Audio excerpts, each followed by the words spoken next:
Assalamualaikum warahmatullahi wabarakatuh. Kembali lagi bersama Aura Valona yang pada hari ini akan menyajikan berita-berita terupdate. Berita yang pertama, gelembung saham bank digital mulai kempis. Tren harga saham bank digital terkoreksi sejak awal tahun 2022. Tidak ada yang abadi, euforia pom-pom saham bank digital tampaknya mulai pudar. Tren pergerakan saham bank-bank kecil yang menyebut diri sebagai digital itu menurun sejak awal tahun. Bank-bank itu sebagian besar telah mencetak rekor kenaikan harga tertinggi pada tahun lalu. Apakah ini artinya gelembung saham digital mulai kempis? Edward Surya Jaya, Senior Investment Analyst Infovesta Utama, menilai penurunan harga saham bank-bank digital tahun 2022 setelah naik tinggi tahun lalu belum bisa dikatakan berlanjut hingga di masa depan. Kinerja harga saham akan tergantung pada model bisnis yang diusung bank digital tersebut. Apakah berhasil diwujudkan atau tidak. Begitupun dengan sentimen investor, positif atau tidak terhadap pasar, kata Edward Kamis 17 Februari. Ia melihat penurunan ini karena landscape pemikiran investor juga sudah berubah.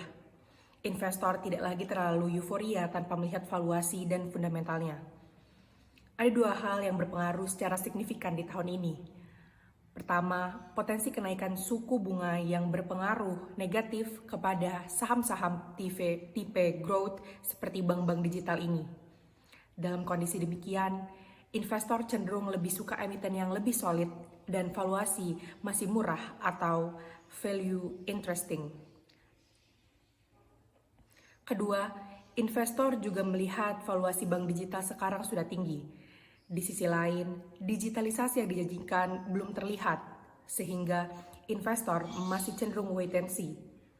Kalau memang bisa diwujudkan, bisa tercermin pada laporan keuangan yang membaik. Jika itu terjadi, saya perkirakan investor bisa saja tertarik kembali, paparnya. Ambil contoh Bank Jago Tbk, Arto. Kinerja keuangannya masih rugi 4,39 miliar rupiah per November 2021. Tapi price book value PBV bank ini berdasar RTI mencapai 25,90 kali. Gelembung PBV itu imbas dari kenaikan harga Arto hingga 163,97% dalam setahun. Tapi sejak awal tahun, Arto terkoreksi 5%. Bahkan dalam sebulan, Arto turun 19,89%. Riset JP Morgan memangkas rekomendasi dan target sejumlah saham bank digital termasuk Arto. Analis JP Morgan, Wardan Moody, pada 15 Februari 2022 memangkas rating Arto dari netral jadi overweight.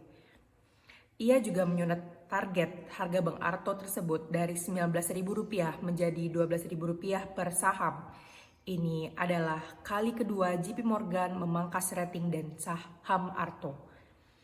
Sebelumnya, 26 Januari 2022, Harsh juga menurunkan rating Arto dari overweight menjadi netral.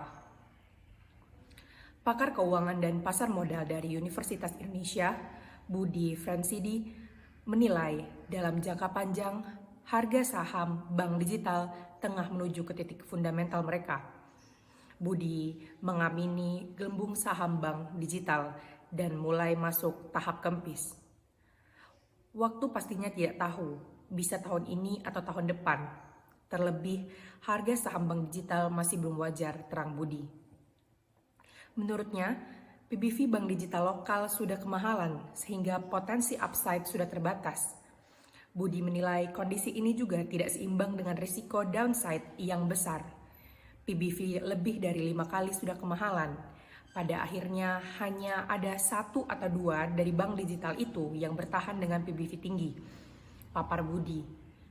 Pengamat pasar modal Hans Kui menilai ada beberapa faktor yang mendorong tumbangnya harga saham bank digital.